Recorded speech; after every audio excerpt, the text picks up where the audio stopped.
friends. I decided to sit outside in the backyard today because it's such a beautiful day, and we're going to be reading a story that has to do with taking care of nature and all the beautiful things that we have on this earth.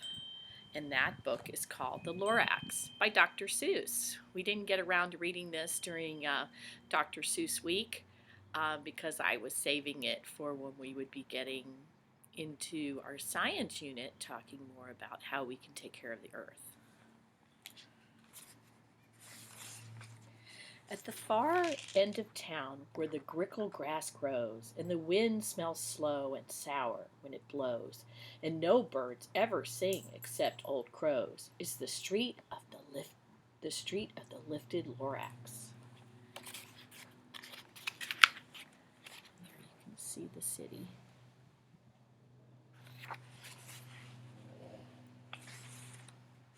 And deep in the grickle grass, some people say, if you look deep enough, you can still see today where the Lorax once stood, just as long as it could before somebody lifted the Lorax away. What was the Lorax? And why was it there? And why was it lifted and taken somewhere? From the far end of town where the grickle grass grows, the old once-ler still lives here. Ask him, he knows. So there's the house where he was, and there's a boy that's looking for where the Lorax used to live. You won't see the once-ler. Don't knock at his door. He stays in his lurkum on top of his store. He lurks in his lurkum cold under the roof, where he makes his own clothes out of mufford moof.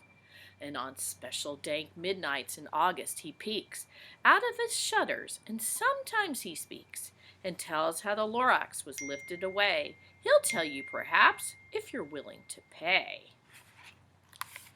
So there's where the once-ler lives. On the end of a rope, he lets down a tin pail, and you have to toss in 15 cents and a nail, and the shell of a great-great-great-grandfather snail. So you see the boy is paying those things in the bucket, and then it's going to be lifted up. You notice in this picture, look at the trees. They don't look very good, do they? They don't have leaves on them. Then he pulls up the pail, makes a most careful count to see if you paid him the right amount. Then he hides what you paid him away in his snurf, his secret strange hole in his grooveless glove. Then he grunts, I will call you by whisper my phone, for the secrets I tell you are for your ears alone. Now, you know how Dr. Seuss, he likes to use lots of really funny characters, and he likes to use funny words. So if you hear me saying some words you've never heard of, that's probably why. And here he is. He's getting out the stuff from the bucket. That does not look like any creature I've ever seen before. How about you?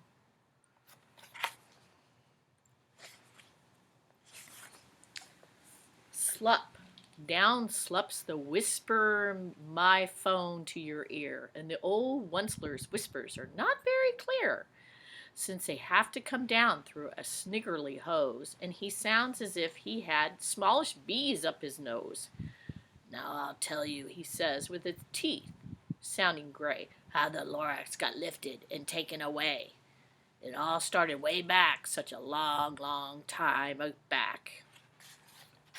Look at what he has to listen to him from that long, long rope.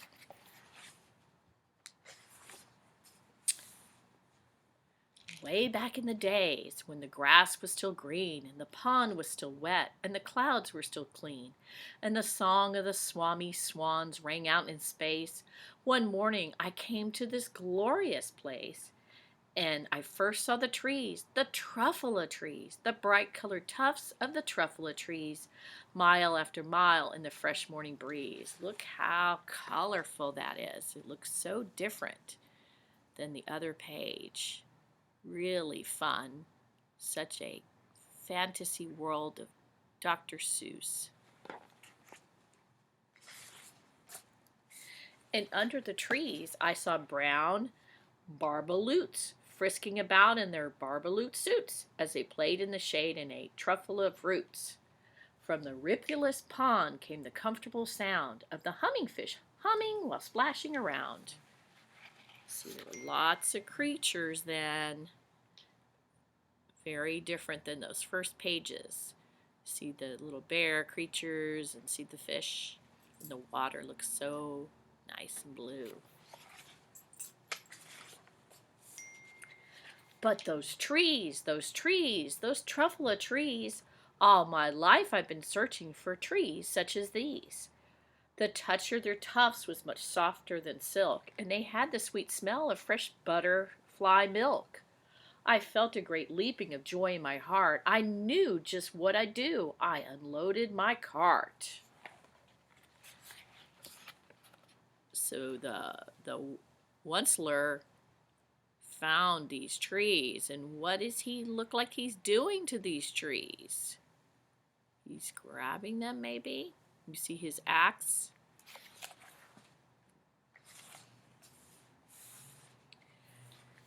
In no time at all, I had built a small shop. Then I chopped down a truffle tree with one chop.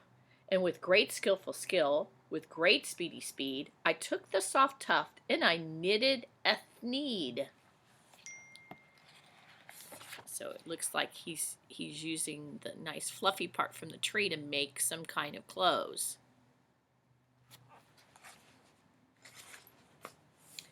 The instant I'd finished, I heard a gazump. I looked. I saw something pop out on the stump of the tree I'd chopped down. It was sort of a man. Describe him? That's hard. I don't know if I can. He was shortish and oldish and brownish and mossy, and he spoke with a voice that was sharpish and bossy. Gosh, that ish, that's like our story ish that we heard, isn't it?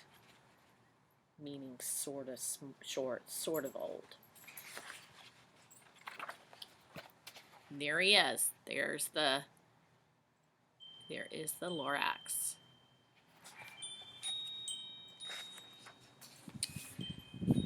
Mister, he said, with a sawdusty sneeze, I am the Lorax, and I speak for the trees.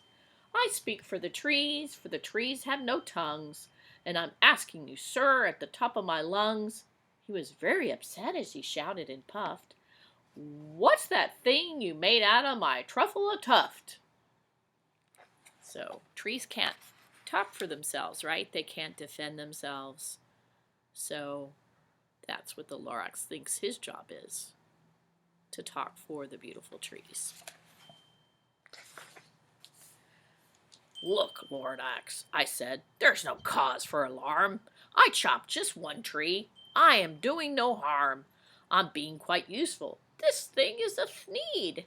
A thneeds finds something that all people need. It's a shirt, it's a sock, it's a glove, it's a hat. But it has other uses, yes, far beyond that. You can see it for carpets, for pillows, for sheets, or curtains or covers for bicycle seats. The Lorax said, Sir, you are crazy with greed. There's no one on earth who would buy that full thneed. Look at that crazy contraption he came up with.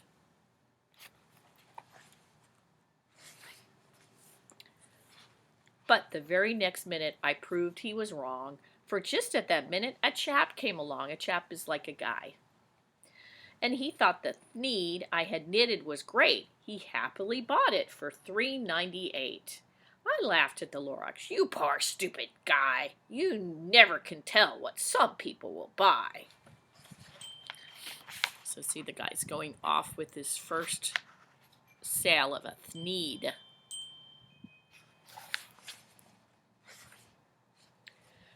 I repeat, cried the Lorax, I speak for the trees. I am busy, I told him. Shut up, if you please. I rushed across the room in no time at all, built a radio phone. I put in a quick call. I called on my brothers and uncles and aunts, and I said, listen here, here's a wonderful chance. For the whole Onceler family to get mighty rich, get over here fast. Take the road to North Nitch. Turn left at Weehawken and sharp right at South Stitch. So now he's calling, the Onceler is calling all of his family to come and help him make these crazy outfits called the Thneeds. I want you to look at the Lorax. Look at how upset he looks. He's got his arms out and he just has a worried look on his face. And in no time at all in the factory I built, the whole Onceler family was working full tilt. Full tilt means that you're working really hard, as much as you can be working. We were all knitting Thneeds, just as busy as bees, to the sound of the chopping of truffula trees. You can see all of the people that are in the windows. They're making those things. And look at all the trees in the wagon. They're knocking down all these pretty trees, colorful trees. Then, oh baby, oh, how my business did grow. Now chopping one tree at a time was too slow. So I quickly invented my super axe hacker, which whacked off 4 truffula trees at one smacker. We were making Thneeds 4 times as fast as before, and that Lorax, he didn't show up anymore. So look at that. They're cutting down all these pretty trees at once. They're not thinking about planting new ones or taking care of them. They're just being greedy.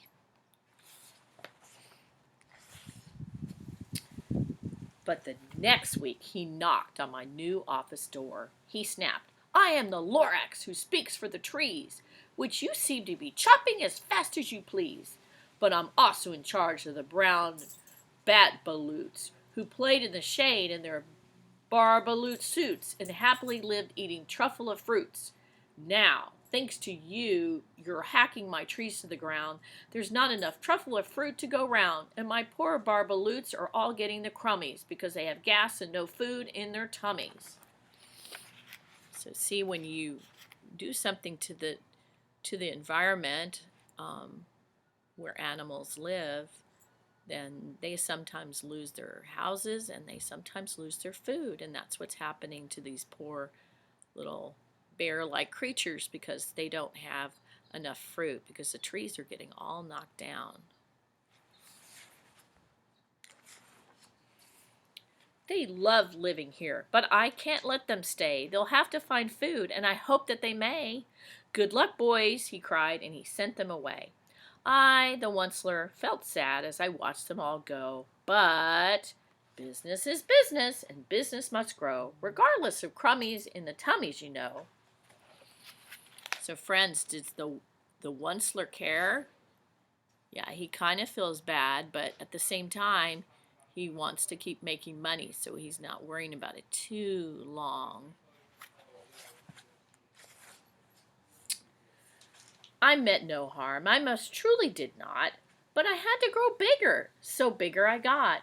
I biggered my factory, I biggered my roads, I biggered my wagons, I biggered the loads of the Thneeds I shipped out. I was shipping them forth to the south, to the east, to the west, to the north. I went right on biggering, selling more Thneeds, and I biggered my money, which everyone needs.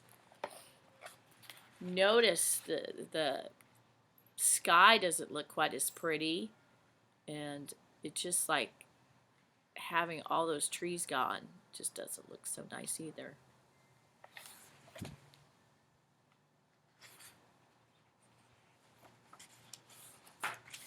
Then again he came back. I was fixing some pipes when the old nuisance Lorax came back with more gripes. Gripes means when you're complaining about something you don't like. "I am the Lorax," he coughed and he whiffed, he sneezed and he snuffled, he snargled, he sniffed. "Onceler," he cried with a croak, "Onceler, you're making such a smoke. My poor Swami swans, why they can't sing a note. No one can sing who has smog in his throat." So look at all the yucky stuff coming out of this factory and the little swans. Look how sad the swans look that used to swim around in the water and sing songs. And so, said the Lorax, please pardon my cough. They cannot live here, so I'm sending them off. Where will they go? I don't hopefully know. They may have to fly for a month or a year to escape from the smog you smogged up around here. So they are flying away. They're not going to live there anymore.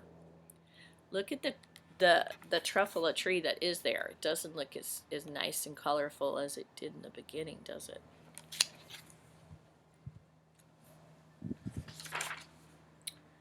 What's more, snapped the Lorax. His dander was up. His dander was up. That means that he was just really angry. Let me say a few words about gluppity-glub. Your machinery chugs on day and night without stop, making gluppity-glub, also schluppity-schlup. And what do you do with this leftover goo? I'll show you, you dirty old Onceler man, you. So when they're making this stuff, they're creating some kind of gross garbage that they have to deal with, sludge. You're glumping the pond where the humming fish hummed.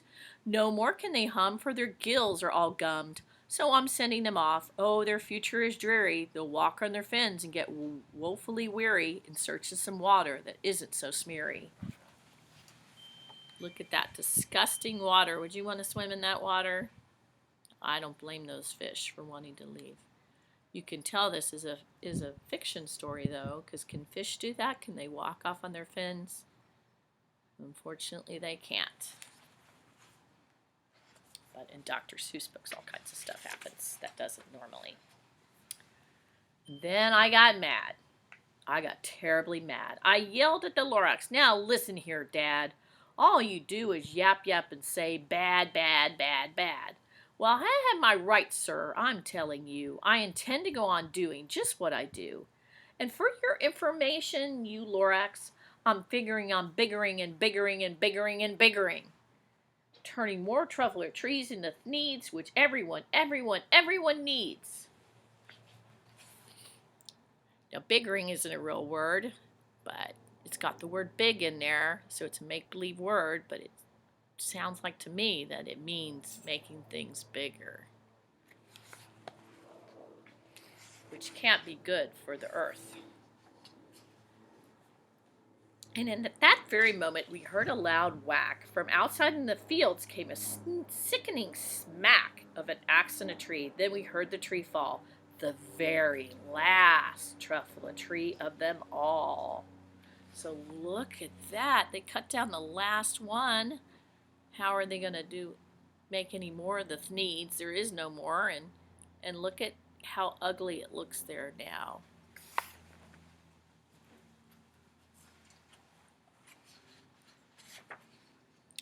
No more trees, no more thneeds, no more work to be done. So in no time, my uncles and aunts, everyone, all waved me goodbye, then jumped into my cars and drove away under the smoke-smuggered stars.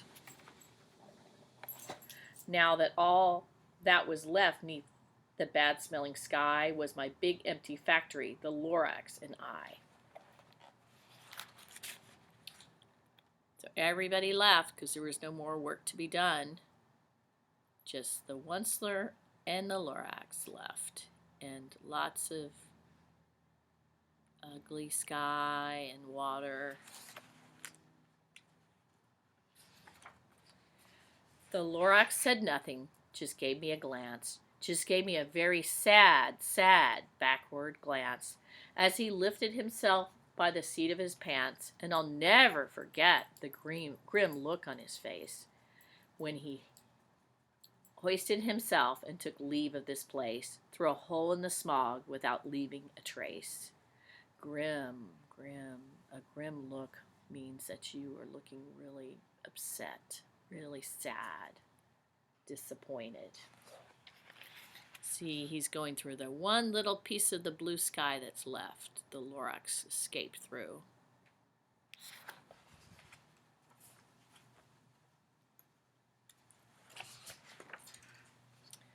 And all that the Lorax left in this mess was a small pile of rocks with the one word, unless. Whatever that meant, Well, I just couldn't guess. That was long, long ago, but each day since that day, I've sat here and worried away. Through the years, while my buildings have fallen apart, I've worried about it with all of my heart. Does it sound like the Wentzler feels bad and regrets what he did? I think he does. He says that. Let's see what he said again. He said, I've worried about it with all of my heart. So it sounds like maybe feels bad about it and he's changed his mind that that was a good idea. But it's kind of late. Unless, it says unless what, I wonder. Let's find out. What do you predict? What do you think unless means? What do you think's going to happen? Let's find out. But now, says the Onceler, now that you're here, the word of the Lorax seems perfectly clear. Remember, there was a little boy that showed up and he's telling the story to the little boy. So now he's happy the little boy is there. Unless someone like you cares a whole awful lot, nothing is going to get better. It's not. Here, see the boy is standing in the little rocks that say unless. So he's hoping that somebody like the little boy, or like you, care a lot and want to take care of our world.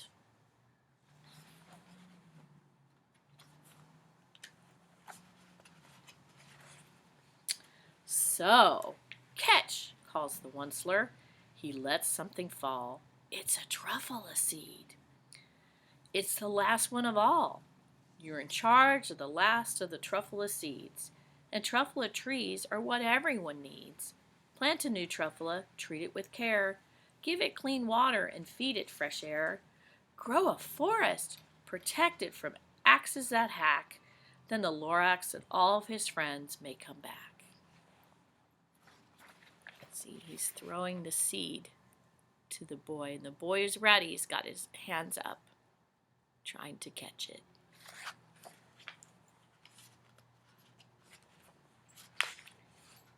The end. So hopefully, friends, if all goes well with the boy planting, then maybe it could look like, let's see, like this again. The end. Thank you so much for joining me, and I will see you soon.